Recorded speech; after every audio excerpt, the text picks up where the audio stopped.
अस्सलाम वालेकुम दोस्तों, hope you guys are doing good. अल्हम्दुलिल्लाह मैं भी यहाँ पर ठीक हूँ दोस्तों आज मैंने टॉपिक चुना है ज़ॉम्बी वायरस के बारे में, जो आजकल देख रहे होंगे आप, न्यूज़ में भी बहुत बता रहा है ज़ॉम्बी वायरस के बारे में।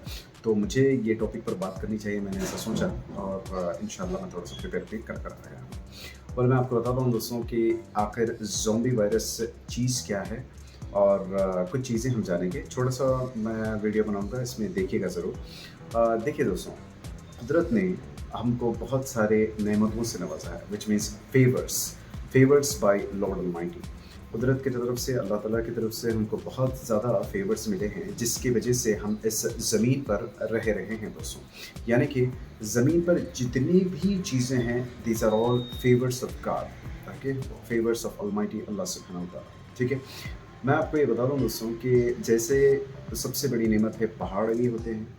अर्थ को बैलेंस करने के लिए पहाड़ वगैरह भी लगाए जाते हैं, जिससे कि वो एक पोजीशन पे रहे, एक बैलेंस रहे। उसी तरीके से हमको कुछ बर्फीले इलाके भी दिए गए हैं, यानी कि बर्फीले पहाड़ या बर्फीले समंदर या बर्फीले जो भी चीज़ें होती हैं, अर्थ की गर्मी को मेंटेन करने के लिए दी गए हैं। सो दोस्तों, जो भी कहानी है अभी जो ज़ॉम्बी वायरस की है, ये वायरस फैल रहा है परमाफ्रॉस्ट की वजह से। परमाफ्रॉस्ट क्या होता है? परमाफ्रॉस्ट होता है बर्फीला इलाका या एक ऐसा रीजन जो ज़मीन पर होता है, या नहीं तो आपको ओशन के, डीप ओशन के अंदर मिलेगा। यानी बहुत ही ठंडा और बहुत ही बर्फीला इलाके को परमाफ्रॉस्ट कहते हैं। ये आपको जहन में रखना है। तो पूरा टॉपिक जो है परमाफ्रॉस्ट पर ही होता है। ठंडा इलाका जिसका टेम्परेचर 0 डिग्रीज होगा सेंटीग्रेड, या फ़ारेनहाइट में ले लेते हो 32 डिग्री से फ़ारेनहाइट होगा। कुछ इलाके कुदरत ने ऐसी बनाई है दोस्तों, जो बिल्कुल ही बर्फ़ है, क्योंकि अगर ये बर्फ़ होगा तो आपकी ज़मीन ठंडी रहेगी। जैसे कि कनाडा का इलाका है, यूएसए में अलास्का का इलाका है, साइबेरिया का इलाका है, रशिया के कई ज़्यादा इलाके हैं, आर्टिक है। तो ऐसे कई इलाके को परमाफ्रॉस्ट कहा जाता है। तो ये परमाफ्रॉस्ट अब क्या हो रहा है, परमाफ्रॉस्ट को एक छोटी सी तस्वीर देख लीजिए दोस्तों, आपको एक छोटी सी, तो आप ये पहाड़ और वगैरह, ये छोटी सी तस्वीर देखिए।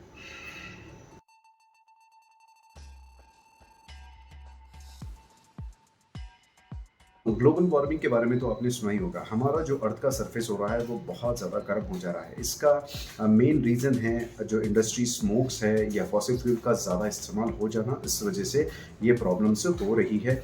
और मैं आपको ये ग्रीन हाउस के बारे में तो आप लोग जानते ही होंगे। ग्रीन हाउस यानी कि जो भी हम सनलाइट लेते हैं, हमारे जो अर्थ का एटमॉस्फेयर है वो कुछ हद तक उसे ऑब्जर्व करता है, जो हमारे प्लांट्स को या ह्यूमन लाइफ को एक बैलेंस्ड लाइफ देता है। इसके बाद इसे ठंडा भी होना पड़ता है।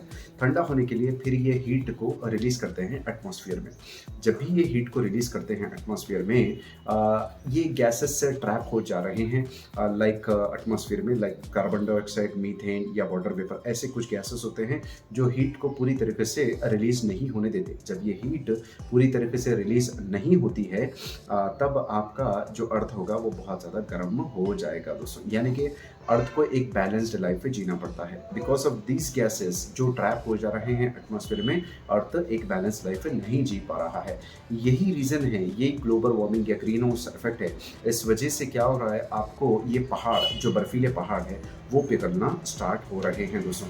अब जब ये पहाड़ पिघल रहे हैं तो एक नया खतरा मंडरा रहा है दोस्तों। ये जो कुछ बर्फीले पहाड़ होते हैं, ये पिघलते हैं, फिर से फ्रीजिंग पॉइंट पर आ जाते हैं। लेकिन ऐसा बताया जा रहा है कि जब ये पहाड़ पिघल रहे हैं तो कई ज़्यादा वायरसेस इसमें से निकल रहे हैं, जो हज़ारों साल से, तकरीबन साइंटिस्टों ने तो ये बताया है कि 50,000 साल से जो वायरस कैद में थे, वो वायरस अब बाहर निकल रहे हैं। एक माइक्रोबायोलॉजिस्ट है जिनका नाम जीन मैरी ओलंपिक बताया गया है। ये अपने एक जर्नल, यानी कि जो भी इन्होंने खोज की है, उसमें ये बताते हैं कि हम लोगों ने, एक फ्रेंच रिसर्चर है ये, इन्होंने रिसर्च किया था कुछ 7 साइबेरिया के इलाकों में। 13 वायरस को इन्होंने पाया, जिसमें कि एक वायरस वो बहुत ज़्यादा खतरनाक बोलते हैं, जो लेक में मिला था साइबेरिया के। ये वायरस था दोस्तों, अमीबा वायरस इसे कहा जाता है। अब ये एक सिंगल सेल वायरस है जो इन्फेक्ट कर सकता है दूसरे ऑर्गेनिजम्स को, यानी कि इसके पास पैथोजेंस है। पैथोजेंस होता है जो इन्फेक्ट जो इन्फेक्शन फैला सकते हैं, जो इसकी जो काबिलियत रहती है जो इन्फेक्शन फैलाने की, वो पैथोजेंस इसमें पाए गए हैं दोस्तों। अब ये पैथोजेंस पूरे जितने भी ऑर्गेनिजम्स होते हैं, यानी कि ये अफेक्ट कर सकते हैं ह्यूमंस को या प्लांट्स को या एनिमल्स को, जितने भी लोग हैं उन तमाम को ये नुकसान पहुंचाने की काबिलियत रखता है, उसके हिसाब से वो काबिलियत है। तो ये चीज़ें हैं दोस्तों। अब ये तमाम वायरस को, यानी कि मेन अमीबा वायरस को ये लोग बताते हैं ज़ॉम्बी वायरस दोस्तों। सो दोस्तों, ज़ॉम्बी वायरस का निकलने का आसार हो गया है, या ये भी बता रहे हैं कि ये फिर से रिवाइव हो गया, यानी कि फिर से लाइफ में आ गया है। ये मरते नहीं हैं जल्दी, क्योंकि अब जो अमीबा वायरस की जो एज बताई गई है ये तकरीबन 50,000 साल भी बता रहे हैं। कुछ लोग तो 48,500 ईयर्स भी बता रहे हैं। हर पेपर में अलग अलग ईयर्स इसके दिए गए हैं, मगर ये फिर से रिवाइव हो गया है। अब ये कितना खतरा हो सकता है, इसकी स्टडी वगैरह की जा रही है दोस्तों, और इसे रोका कैसा जाए या क्या क्या हो सकता है, ये आगे की स्टडीज़ में हमको पता चलेगा। मगर अभी के दरमियान में ये पता चला है कि एक वायरस है जिसका नाम ज़ॉम्बी वायरस है, जो अब बर्फीले इलाकों से निकल कर आने की तैयारी कर रहा है दोस्तों, जिस पर अभी स्टडी की जा रही है, और हम लोग इसे रोकने की भी कोशिश कर रहे हैं, यानी कि इंसान जो भी साइंटिस्ट वगैरह होते हैं वो लोग उसे रोकने की कोशिश कर रहे हैं। तो उम्मीद करता हूं दोस्तों आपको ये हमारी छोटी सी इन्फॉर्मेशन पसंद आ गई होगी। अगर पसंद आ जाए तो हमें लाइक, सब्सक्राइब, शेयर करना मत भूलिए। सो दोस्तों, स्क्रीन के नीचे एक छोटा सा बटन होगा जो रेड कलर का होगा, उस पर क्लिक करना मत भूलिए। अपनी दुआओं में याद रखिए, और जो भी कंटेंट्स हो मुझे सजेस्ट करते रहिए दोस्तों। अस्सलाम वालेकुम।